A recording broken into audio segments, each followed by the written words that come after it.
Good morning, good afternoon, good evening. If you're watching this out there on SYS-CON TV, on the World Wide Web, good morning, ladies and gentlemen. If you are here, which I can see you are, in sunny California.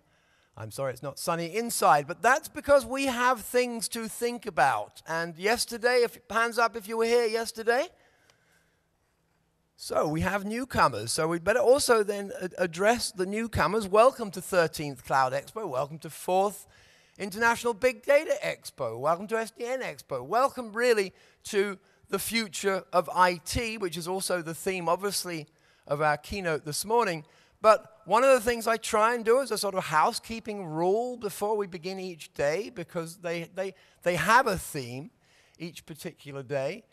Yesterday, as well, if you've missed it, you'll have to Google and find out what it was, or look at the Twitter feed. One of the things we're trying to make sure is you go away with a sense of the following, that we do seem to be at one of these wonderful inflection points in IT. It does all seem to be rather exciting. And then, on the other hand, we've got to remember that, change and progress, it's all licking honey off a razor's edge. So today's little fact points, Lisa has very sweetly actually asked me to give you some food for thought before she sets in. So I just want to remind you of the following things.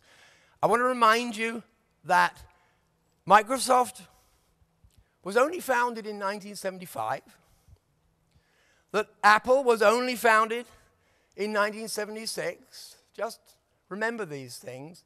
That the World Wide Web really only began in '89. Let's just, remember, it's all so recent.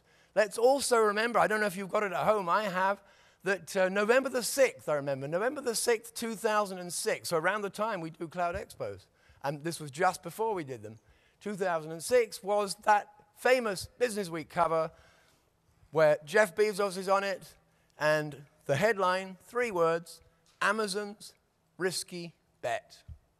So to put this whole cloud thing in perspective, on November the 6th, 2006, cloud computing was considered by no less a journal than Business Week as a risky bet. It was pure editorial. He didn't think it was a risky bet. He thought it was a great bet, or he wouldn't have bet the company on it. So those are the fact points this morning I want you to think. And then the last thing, because I know that you do love your mobile phones, and I know that we hear this all the time, but let's just wrap our minds around this. How many people are carrying their iPhone this morning? And you see all those hands go, God, I should increase those Apple shares. Incredible. Today's iPhone, I know you hear this, and please come and tell me if this isn't true and put me out of my misery before I repeat it at other conferences. Today's iPhone, I am told, would have been the most powerful computer on planet Earth as recently as 1985. So if you know enough about that to contradict it, or to supplement it, please find me and tell me so I can write about it. But that is what I've been given to understand, that if you could travel back in time with your iPhone and stop even at 1985, you would be the possessor of the world's most powerful computer. So, with those things in mind, irrelevant fact points perhaps, let us hear about the future business of IT from Lisa Larson, VP of Enterprise Cloud Services at Rackspace.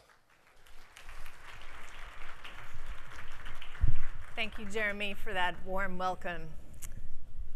So, Jeremy talked about a lot of points about just the future, or the things about cloud and where that's going. So, what do you think is going to happen in the next 5 to 10 years with technology? Well, we're really at this beginning of this new era of cloud. And I talk to my team at Rackspace, and I tell them we're living in this age, this new era of cloud, and we're really at the beginning of that. When they look back on the end of their career and they look back on what they've accomplished, the things that they've done at Rackspace, it's really just the beginning, and they're going to be there at something really special. So why is cloud so powerful? Well, the thing that is really unlocking this potential with cloud is that developers have access to technology and tools and services that they've never had access to before. They have the ability to go spin up cloud services without the knowledge of IT. And let's face it, this is really what's driving that cloud adoption at the enterprise IT level. And really it's about IT thinking about how do they maintain relevancy with their developer organization. And really developers are really ruling here. So think about it. Companies like Facebook, Instagram, Pinterest, all conceived and created by developers. We at Rackspace are also hosting a number of innovative technologies and a number of innovative platforms. And those are all possible because of this adoption of cloud, this ability to spin up cloud resources without the knowledge of IT. And it's really happening because they can. They can go out there and procure those cloud services. So IT organizations are starting to recognize this need for change. They, in a recent Gartner survey, if you take a look at the top 4 priorities of IT, 3 out of 4 of those are all focused on developers and providing services to those developers. Things like delivering applications faster. How do you do that as an IT organization? Expanding the use of agile technologies or agile methodologies. And finally, that last one is increasing innovation. These are all focused on giving access to developers, giving them platforms so they can develop applications. But I would also look at that second one, that better aligning with business. This may not be directly associated with applications, but the business is asking for IT to provide them better services, and those services are all about the applications. That's what business cares about. So how do you, as an IT organization, maintain relevancy in this cloud world? So I'm going to talk about 4 things today. The first one is innovating with a cloud-first mindset. The second one is transforming by reimagining IT as a service provider. So thinking about IT as that service provider to the business. The third area of focus is focusing on the applications, not on the infrastructure. Get back to the business of IT, where the business organization cares about those applications. And the fourth one is changing the game with hybrid cloud. After I cover those 4 points, then I'm going to give you that step-by-step guide on how to get started with cloud. So the first thing to tackle is this whole concept of innovation. And cloud really gives you that ability to innovate. You give this opportunity to provide your developers with a platform to develop those applications. And as an IT organization, what's happening right now is your developers are going out and getting those cloud services from service providers. If you want to be maintaining this relevancy with your developer organization, you have to think about how do you provide those services. So why is that happening?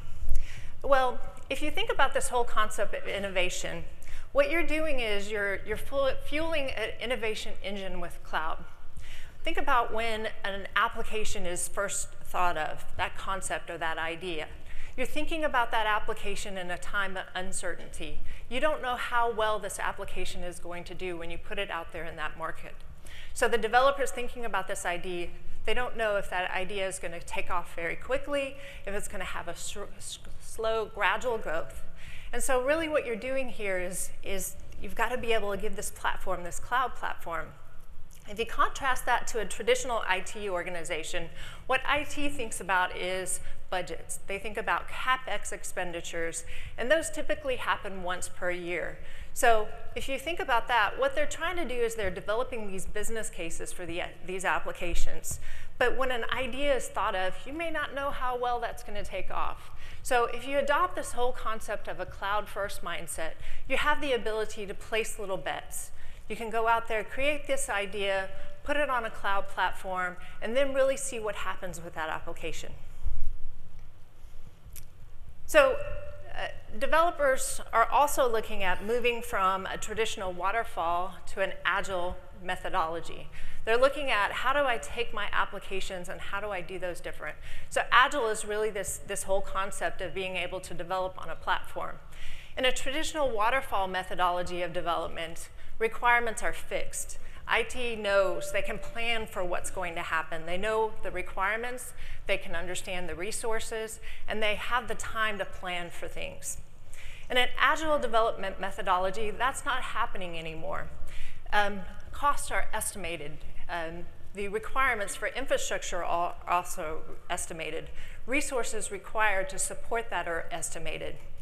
And it's all about value. So you're driving value through this agile development methodology. So what that is doing is it's really putting the IT organization and the developer organization at odds. IT is thinking about CapEx planning, budget cycles, and they're doing that once a year. The developer community is looking at, how do you get me infrastructure faster? How do you speed up that process for me? So Agile is really creating this whole new way of thinking for developer organization. And comparing and contrast, if you think about this traditional approach, you're looking at complete solutions. So you think about releasing applications, and it's a complete application. On the flip side, you've got the Agile approach, which is looking at functional models. You're modularizing your application, and you're releasing that on faster release cycles. Traditional waterfall methodology also looks at linear development. You have a step-by-step function of how you're developing your application. Agile methodology is looking at short iterations. You're deploying code, you're redeploying code, you're making tweaks, you're making changes. The traditional approach of waterfall development is it is locked down. You create your change, you lock it down, and you release it into production. In an Agile world, you're experimenting, you're improving, you're iterating. In a traditional approach, you're also looking at users are specifying all those requirements up front. In an Agile development lifecycle, users are embedded throughout the process. So one of the things that organizations are doing are DevOps. So how many people have heard of DevOps? Show of hands. Yes?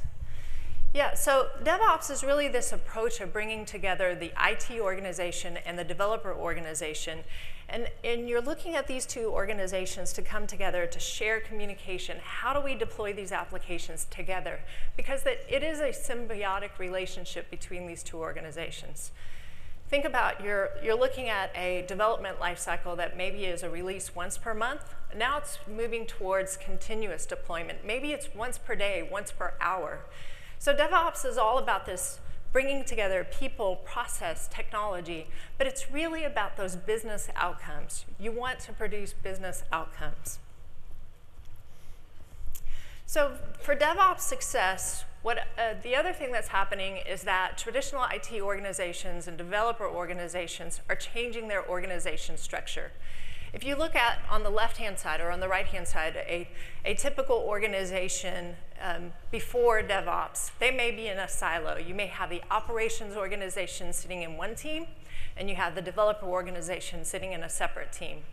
Well, after you start developing this whole concept around DevOps, pushing these two teams together, a lot of organizations are realigning those resources. They're taking a look at a developer organization and an IT organization and organizing them in portfolios. So if you think about this, what that's doing is we have a shared common goal and objective to launch a portfolio of applications to support the business.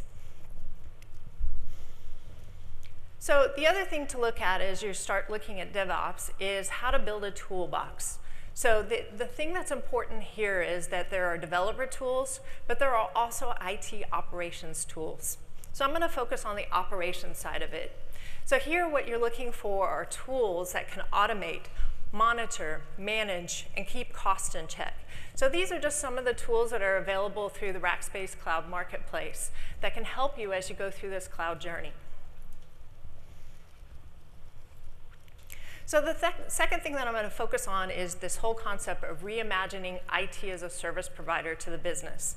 So thinking about you as an IT organization being like Rackspace, a service provider to your business. So this is an important step in maintaining relevancy in a cloud world. Given that the focus for IT is on the developer, IT has to transform from a role of an operator managing infrastructure to that role of an innovator. And the second piece here is an innovator around cloud technologies and a broker of cloud technologies. Developers are requiring speed and agility, and IT has to reimagine itself as that service provider to the developer community.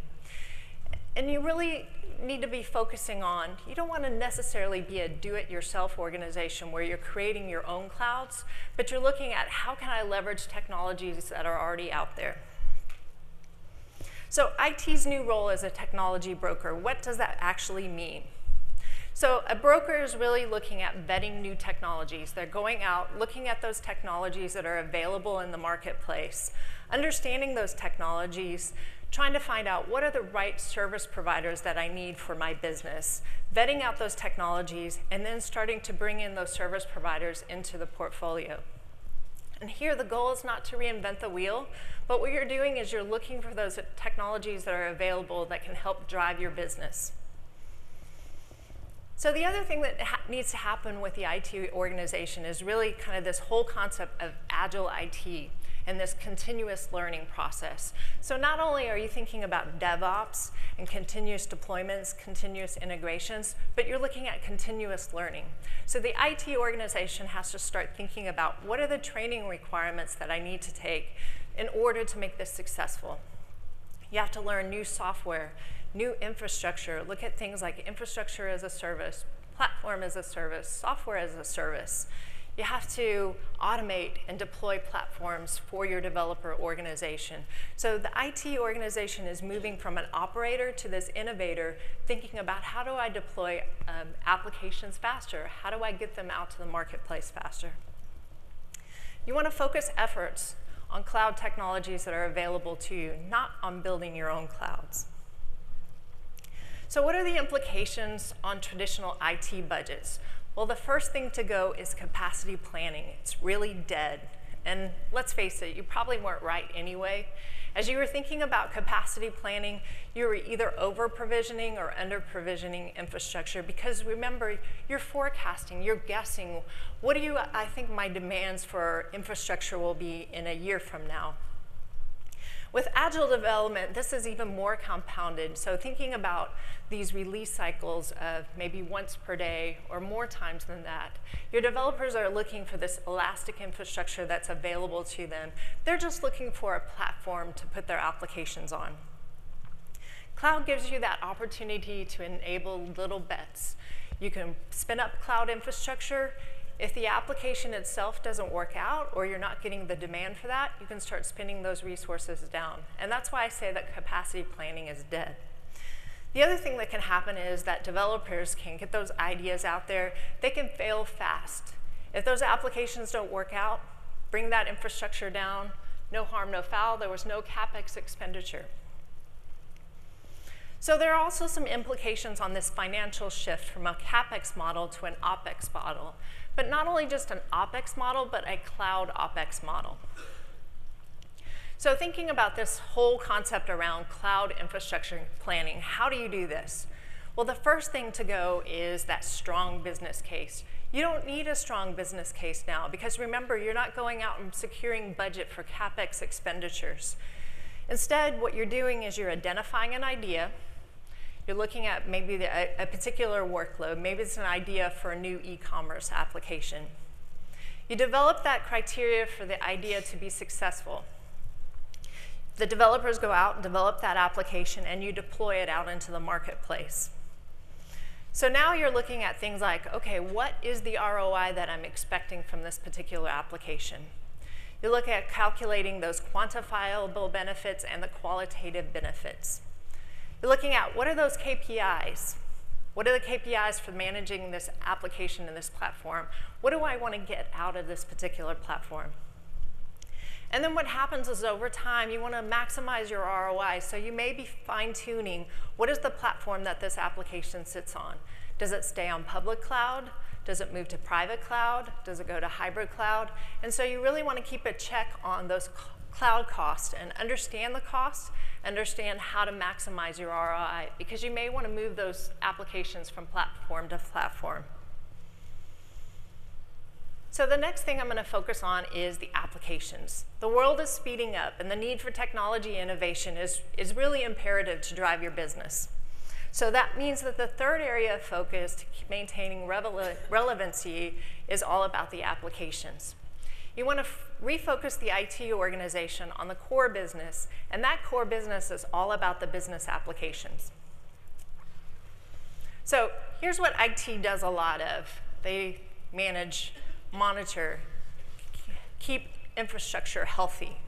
But that's not what's driving the business. So if they're focused on operating and maintaining infrastructure, their resources are all tied up in there. There's lots of people that sit in the data center that are doing these functions every single day. The power of IT is providing great platforms for those applications, not necessarily in managing and running servers or running a data center. So that's why it's so important for IT organizations to think about service providers, offloading some of those tasks for managing infrastructure and those activities that take them away from the core business. Service providers have thousands of deployments every month, and that's their sole focus is managing infrastructure. So let service providers do what they do best, which is managing infrastructure, and you as an IT organization get back to servicing your business. So, there's lots of things on here, but these are the things that developers are looking at when they're picking new technologies. They look at things like agility, APIs. They're looking for fast deployment of servers and a number of other things. So they've got, they want servers within minutes. They want to be able to scale fast, scale up, as well as scale down. On the other hand, what IT is looking at when they consider picking new technologies are things that are focused on operations, SLA, security, controlling resources, looking at budgets. They want to create reliable networks. They need to have redundant infrastructure. A lot of work and focus on maintaining that infrastructure. So what developers want IT to care about is making their lives easier. How do I get a platform out there? How do I give those developers those tools that they need to be able to get their applications out to the marketplace faster? So again, focusing on the operations side of it, giving them the tools to help them automate infrastructure, APIs, things that can deploy those applications out faster, things that can scale up applications and scale those down. So the fourth area of focus is hybrid cloud. And we really believe that you can change the game with the focus on hybrid cloud. We believe that it gives you the best fit performance for your applications. So hybrid cloud is this concept of bringing together public cloud, private cloud, and dedicated hosting, or bare metal servers, and being able to pick and choose the right platform for your application. You can also choose a combination of these platforms for your application. And it's really giving IT that flexibility to find the best fit for the application. So I'm going to talk a little bit about a couple of companies that we've helped. So I've got some case studies here. So companies that are turning their developers loose on this hybrid cloud are really seeing some great results. So the first company that I'm going to talk about is Vivo. So Vivo is a web-based music video and entertainment service. Today they have 68 million visitors per month. They do 3 billion video streams per month. And their challenge was that they needed storage and transfer of large media files. So the way that they solve this is they actually put together a dedicated infrastructure environment and also our public cloud. It's a hybrid solution. So they're using Rack Connect, which is technology that connects the public cloud to dedicated infrastructure. And they're doing that for management of large media files. They have this dedicated environment. They have custom servers tuned to their specifications. They're using our managed storage platform.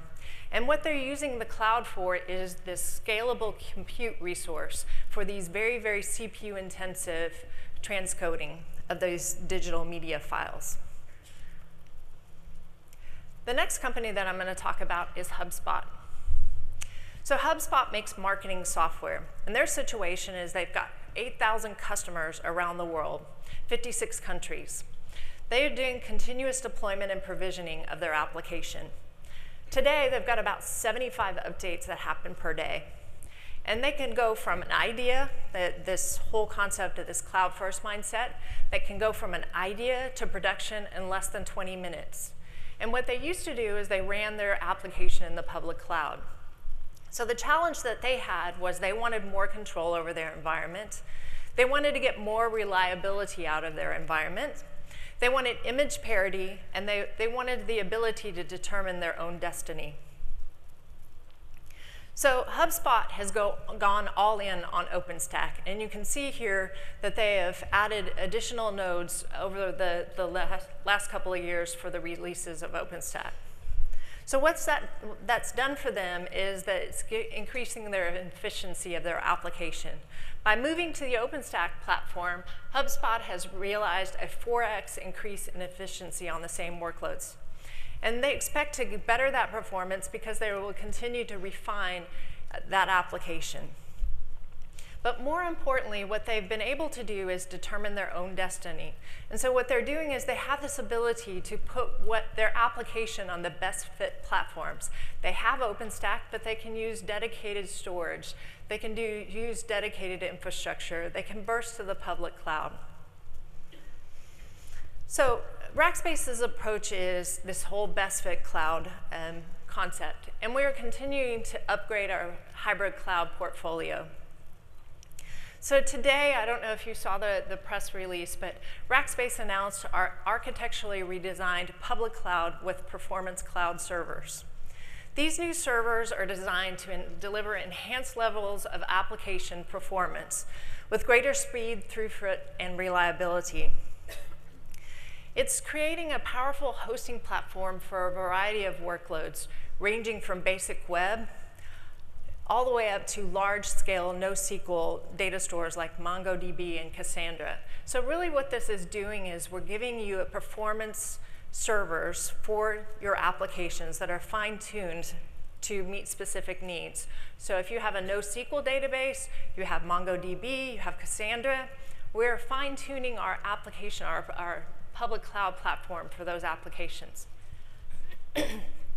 So combining these choices in hybrid cloud gives you choice. It gives you a platform for best fit for your applications, not only just in performance and cost, but in security, scalability, agility, and reliability. So if you want to know more about what we just announced today, stop by our booth and talk to us about our cloud performance servers.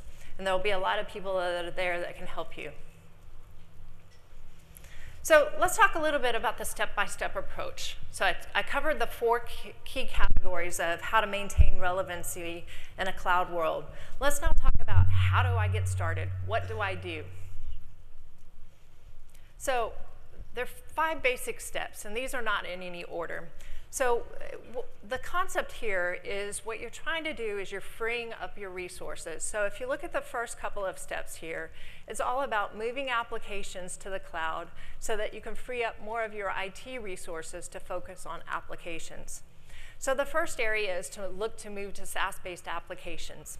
So you're looking at common workloads that can move to SaaS. The second one is moving common workloads like corporate type of applications to the cloud. The third area is moving test dev platforms to the cloud, so giving your developers that platform to write new applications. The fourth area is adopting that cloud-first mindset for a specific set of applications. And the fifth area, which is the hardest area, is really tackling your legacy application portfolio. What are you going to do with those legacy applications? Do you want to try to move them to the cloud? So let's talk about the first one, moving to SaaS-based applications. So here are a number of areas where you can go focus on applications that can move to SaaS. Common workloads are customer relationship management systems. Salesforce is a great example of that. HR tools, moving your HR tools to the cloud on a SaaS-based platform. We used Workday at Rackspace. Business intelligence reporting and analytics. So we also use a tool called ClickView, and we do that through the cloud. It's a cloud-based, SaaS-based application.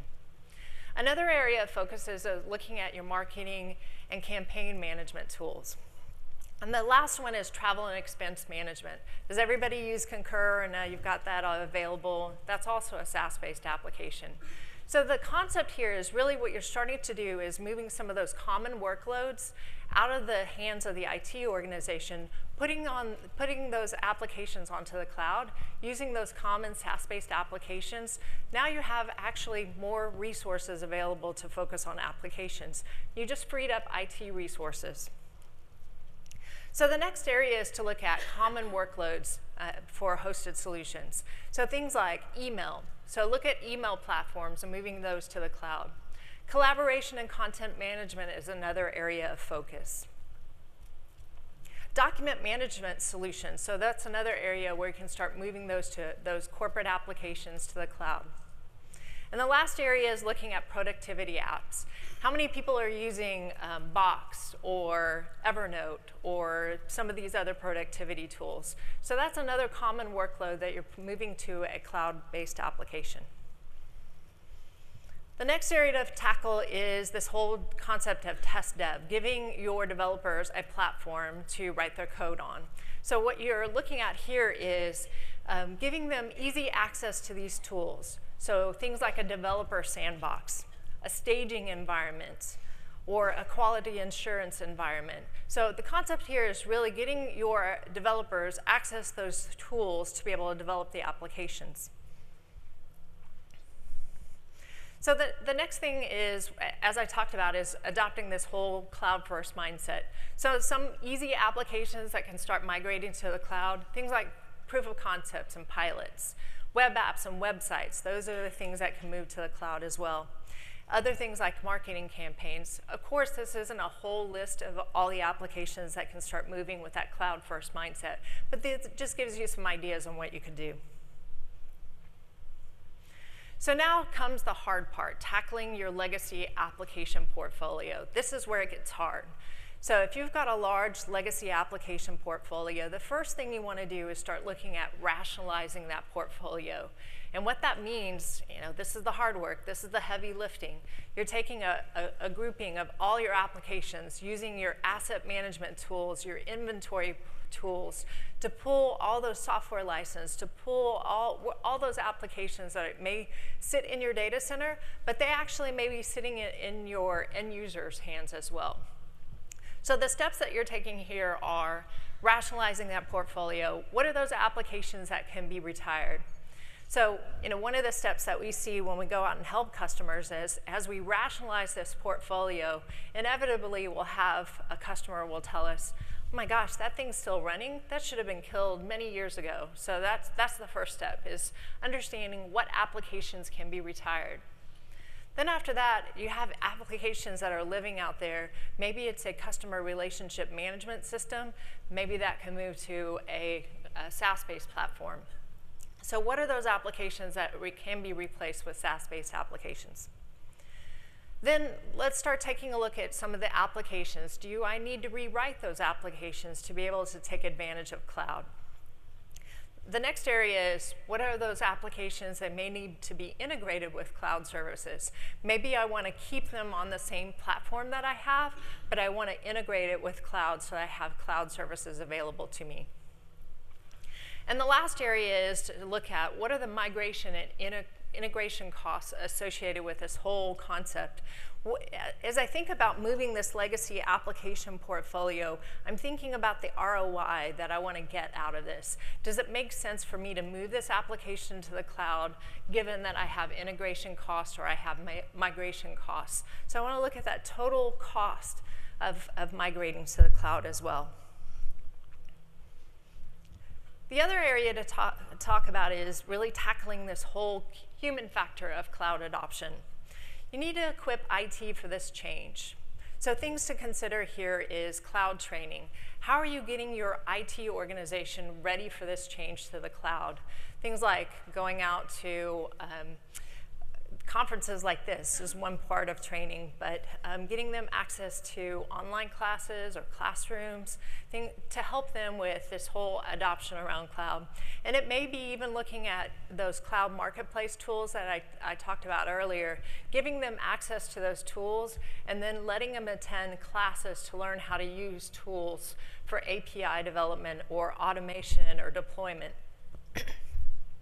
The other area to tackle is really thinking about, how do I get IT thinking about this whole service provider mindset? How do I get them thinking about being a business enabler and not a cost center? So here, some things that you may want to consider is taking your IT organization and putting business advocates out with the business to really understand, what does the business need, and then have them come back to the IT organization. And the last area to tackle is this whole concept around DevOps. What is the impact of this whole continuous deployment, continuous integration on the lives of the IT organization, IT operations? So, in summary, it's really time to rethink this whole business of IT and create this agile IT organization. So it's going from an operator organization to an agile IT organization.